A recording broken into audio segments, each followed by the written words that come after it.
नमस्कार, मैं हूं गायत्री और आप देख रहे हैं यूके न्यूज एक्सप्रेस, जिसमें आपको मिलता है पहाड़ का फुल अपडेट। दिन भर की सारी खबरें एक जगह सिर्फ 10 मिनट में।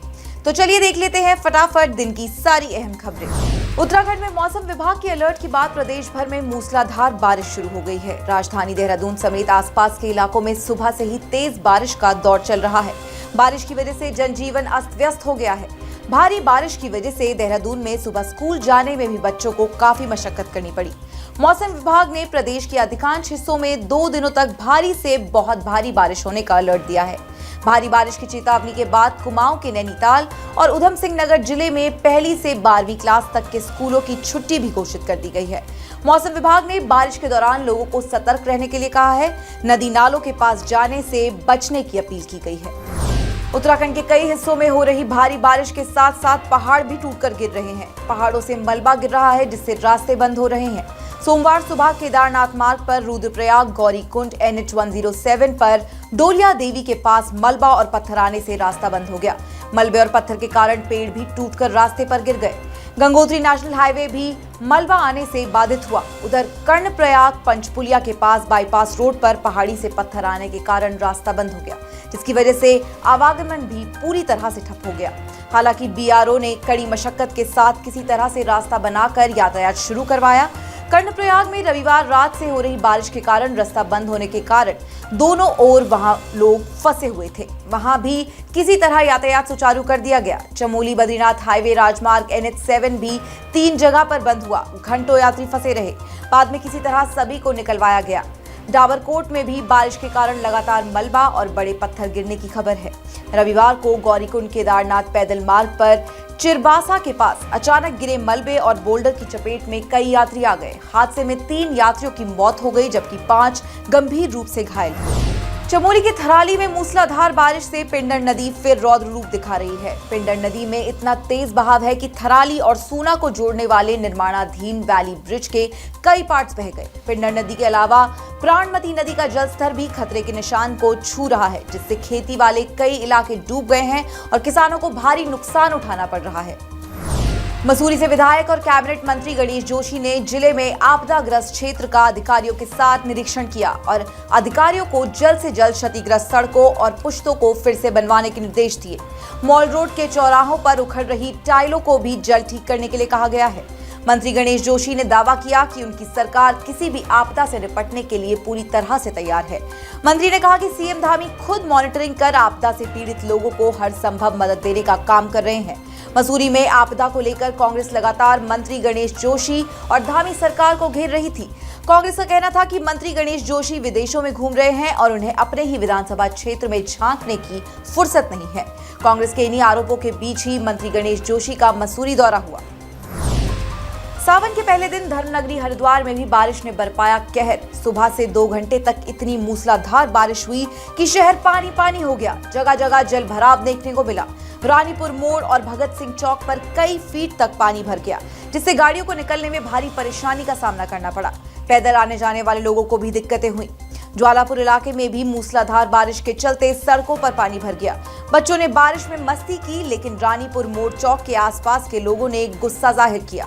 कहा, रानीपुर मोड़ चौक पर भारी बारिश में हर बार कई फुट तक पानी भर जाता है।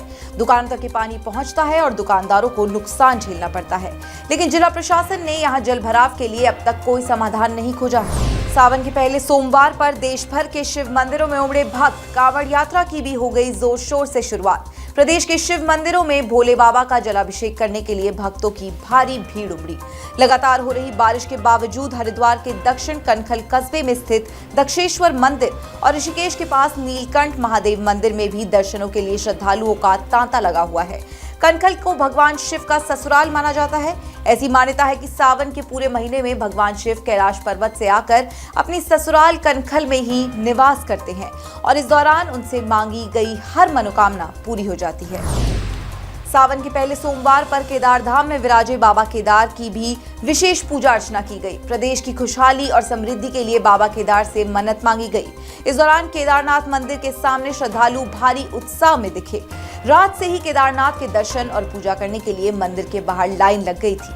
केदारनाथ धाम में पूरे सावन के महीने भर अनुष्ठान किया जा रहा है। हर रोज 30,000 वस्तुओं को बाबा केदार को समर्पित किया जाएगा। इनमें हर रोज 3100 फलों का भोग लगाया जाएगा और उन्हें भक्तों में बांटा जाएगा। चारधाम यात्रा जब से शुरू हुई है तब से ही बाबा केदार के दर्शन के लिए बड़ी संख्या में देश दुनिया से भक्त पहुंच रहे हैं।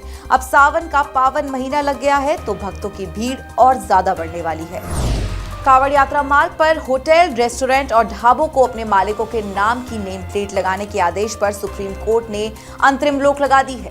सुप्रीम कोर्ट ने उत्तर प्रदेश सरकार के आदेश के मामले पर सोमवार को सुनवाई की। सुनवाई के बाद कोर्ट ने यूपी प्रशासन के फैसले पर रोक लगा दी। सुप्रीम कोर्ट ने उत्तर प्रदेश, उत्तराखंड और मध्य प्रदेश की सरकारों को नोटिस भेजा है।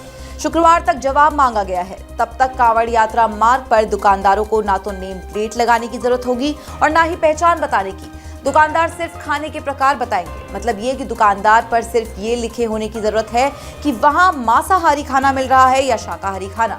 मामले की अगली सुनवाई 26 जुलाई को होगी। ऋषिकेश से लगे टिहरी के मुनि की रेती इलाके के जानकी सेतु पार्किंग में उस समय हड़कंप मच गया जब साधु के वेश में हथियार से लैस एक शख्स ने कुछ युवकों के साथ मिलकर पार्किंग कर्मियों पर हमला कर दिया। दरअसल हरियाणा के एक ट्रैक्टर ट्रॉली जानकी सेतु पार्किंग में आ गई। ट्रॉली में सवार युवकों की पार्किंग कर्मियों से किसी बात को लेकर कहासुनी हो गई। विवाद इतना बढ़ गया कि खुद को कांवड़िए बता रहे ट्रॉली सवार युवकों ने धारदार हथियार निकाल लिए और पार्किंग कर्मचारियों पर हमला बोल दिया। हमले में लहूलुहान एक कर्मचारी को एम्स हॉस्पिटल में भर्ती कराया गया है। पुलिस ने इस मामले में 5 आरोपियों को गिरफ्तार कर लिया है। हल्द्वानी में तराई पूर्वी वन विभाग में वन तस्कर लगातार जंगलों की बेशकीमती लकड़ियों को काटकर खुलेआम तस्करी कर रहे हैं। आरोप है कि इस तस्करी के पीछे वन विभाग के कर्मचारियों की सीधी मिलीभगत है। इसका नतीजा है कि तस्कर जंगल के अंदर प्लॉट सफाई के नाम पर जंगल के बेशकीमती लकड़ियों की तस्करी कर रहे हैं। ये गंभीर आरोप स्थानीय गुर्जरों ने लगाए हैं। आरोप ये भी है कि वो जब लकड़ी तस्करी की शिकायत कर रहे हैं तो वन विभाग के कर्मचारी और तस्करों ने धमका रहे हैं। झूठे मुकदमे में फंसाने की धमकी भी दी जा रही है। गुर्जरों का कहना है कि बेशकीमती खैर के 15 पेड़ों को काटकर उनको छोटे छोटे टुकड़ों में बनाकर ठिकाने लगाने का काम किया जा रहा था। जब गुर्जरों ने तस्करों को रोकने की कोशिश की तो लकड़ी छोड़कर तस्कर ट्रैक्टर ट्रॉली लेकर भाग गए। मामला मीडिया में आने के बाद अब वन विभाग के कुमाऊं चीफ भरोसा दिला रहे हैं कि किसी भी तरह की वन तस्करी नहीं होने दी जाएगी। जो भी लोग दोषी होंगे उनके खिलाफ कठोर कार्रवाई की जाएगी। तो इस बुलेटिन में हमने आपको दी उत्तराखंड की कई अहम और जरूरी खबरें। फिलहाल के लिए इतना ही। उत्तराखंड की ऐसी ही अहम खबरों से हम आपको रोज रूबरू करवाते रहेंगे। आप जुड़े रहिएगा श्रेष्ठ उत्तराखंड के साथ।